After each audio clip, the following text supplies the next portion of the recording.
O psicólogo norte-americano John B. Calhoun nasceu em 1917 e concluiu seu PhD em psicologia na Universidade de Northwestern. Sua pesquisa e desenvolvimento de teorias sobre o comportamento social já estavam em andamento antes do surgimento do chamado Universo 25. Ele estava imerso no estudo do comportamento social e na ecologia comportamental. Antes de explicar o conceito de Universo 25, já refletiu sobre como o ambiente político no Planalto é um verdadeiro tumulto? Uma cacofonia de vozes e agitação, comparável a uma feira movimentada. No entanto, existe uma diferença marcante. Os feirantes realizam um trabalho honesto, sem tentar interferir na vida alheia. É uma comparação intrigante, feirantes versus políticos. Quem sai vitorioso? Certamente os feirantes, cuja integridade permeia suas atividades. Além disso, imagine só. O governo querendo exercer domínio até sobre as feiras, chegando ao ponto de taxar as preciosas guloseimas.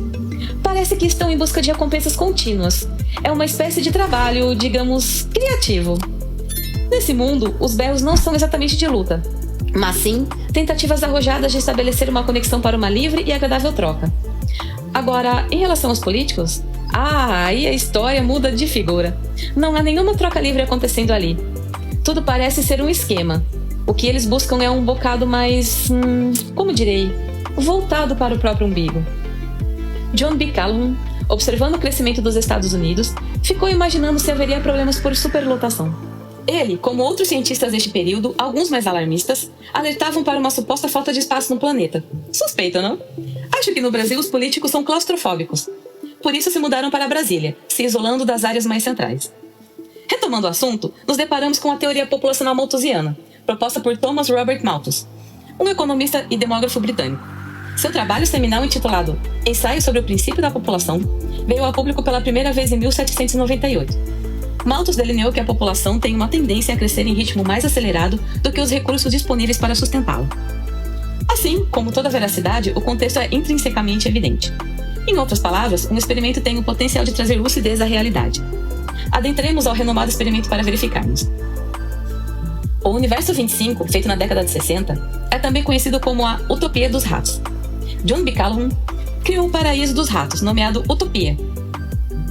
Utopia seria um modelo ideal, algo perfeito, e serve para nos ajudar a compreender a realidade por meio desta comparação. Nesse experimento, eram oferecidos aos ratos recursos essenciais para a sua sobrevivência, como água e comida, de forma limitada. Selecionaram 8 ratos, 4 machos e 4 fêmeas, todos saudáveis. Junto com os recursos ilimitados, criou-se um ambiente aberto, porém dividido por fronteiras, marcando partes iguais deste espaço. O início do experimento gerou grande interesse e expectativa. A intenção era explorar os efeitos do excesso populacional e das limitações de ambiente nos ratos, com o propósito de compreender mais profundamente seu comportamento social e os impactos da superpopulação. No início do experimento, os ratos tiveram acesso a recursos abundantes, incluindo comida, água e abrigo.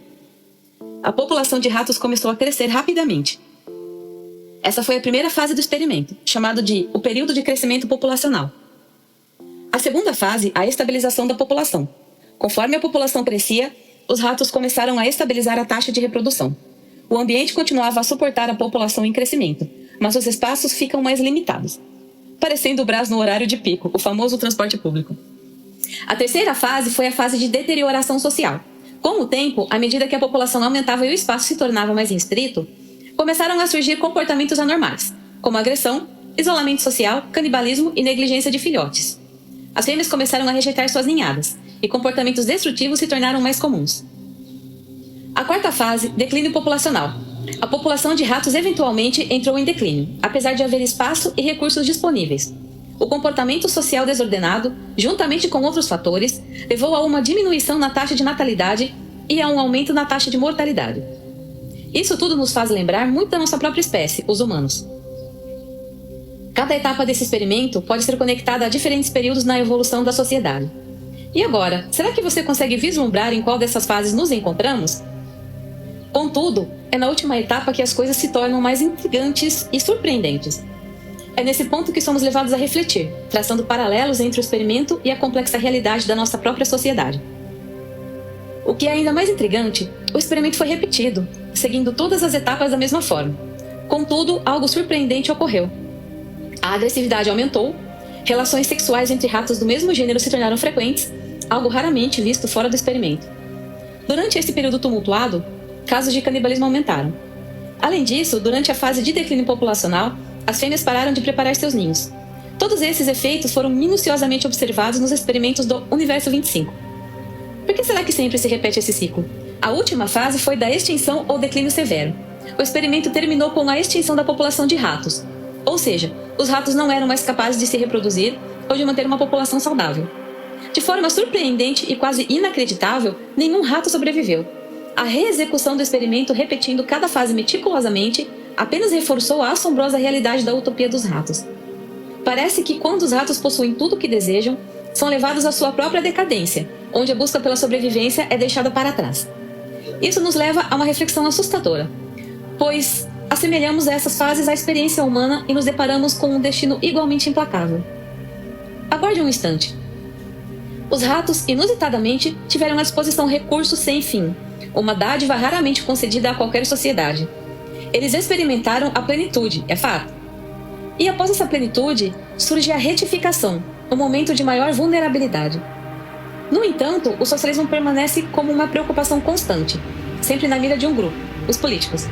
Afinal, sua busca incessante é pelo controle dos recursos. Após a ascensão de Esparta como uma das principais cidades-estado gregas, houve um período de declínio gradual. Um exemplo clássico, talvez a primeira tentativa de socialismo que já provou não funcionar. Esparta tinha uma alta taxa de natalidade. Possivelmente passou por todas essas fases. Espera, não todas. Não houve extinção total. Esparta não experimentou uma extinção completa como no experimento com ratos. No entanto, o poder e a influência de Esparta diminuíram significativamente. Espera, não todas. Não houve extinção total. Esparta não experimentou uma extinção completa como no experimento com ratos. No entanto, o poder e a influência de Esparta diminuíram significativamente e ela perdeu sua posição dominante na Grécia. O poder do Estado sobre os recursos levaram Esparta à decadência. Por que o socialismo controla todos os recursos? Para que moeda? Eles perguntam. Você responde. Para a livre troca e distribuição mais adequada dos recursos. Ao controlar seus recursos, o valor do trabalho, do esforço empregado, parece perder seu sentido de sacrifício. Afinal, teorias alarmistas como a malthusiana sugerem uma escassez de recursos. E é curioso notar que aqueles que abraçaram essas teorias, ou até as elaboraram, são os mesmos que defendem a ideia de abater 200 mil vacas na Irlanda. O recurso deixa de ser uma questão de merecimento, algo conquistado pelo labor, e se transforma em uma condição além da própria existência, fora do alcance individual. As pessoas que se esforçam, porém, não colhem as recompensas merecidas. Podem se sentir desoladas ou até mesmo reinterpretar os valores naturais, deixando a busca do semear o bem para colher o bem. O churrasco que eu tanto quero no fim do mês é um perigo por soltar pum? Quando os indivíduos ficam à mercê das preferências políticas, o Estado se transforma em um experimento amplo, uma experiência já conduzida, porém, sempre que testada, resultou em falhas. O positivismo estatal encontrou aliados no behaviorismo. John Broadus Watson, que viveu entre 1878 e 1958, foi um psicólogo norte-americano e o pioneiro da escola behaviorista. Ele acreditava ser possível moldar o ser humano ao manipular seu comportamento por meio do ambiente. Nada muito distante do que o Estado já fazia. No entanto, com o behaviorismo, essa ideia ganhou ainda mais destaque, pois passou a explorar maneiras aparentemente mais eficazes de manipulação. Será possível comprar lealdade com picanha? Uma falsa picanha? O próprio John B. Watson dizia, abre aspas para ele, dai-me uma dúzia de crianças sadias, bem formadas e um ambiente de acordo com as minhas especificações. E garanto que poderei tomar qualquer uma ao acaso e treiná-la para que se torne qualquer tipo de especialista. Médico, advogado, artista, comerciante, executivo, mendigo ou mesmo um ladrão. Independente de suas inclinações, tendências, talentos, habilidades, vocações e da raça de seus ancestrais. Fecha aspas. Na utopia dos ratos, os recursos eram abundantes para os ratos, para todos os ratos, até os que podem colocar em risco a liberdade dos outros. É como se a utopia dos ratos fosse o Planalto, onde os recursos para os políticos são ilimitados e começam com uma falsa promessa, a utopia. E aí, você acha que vivemos a utopia dos ratos? Acredita que estamos caminhando firmes para a fase de degradação? Ou já estamos nela? Comente, compartilhe e curta este vídeo. Gostou, de verdade? Então doe alguns satoshis para continuarmos a produzir mais vídeos como este.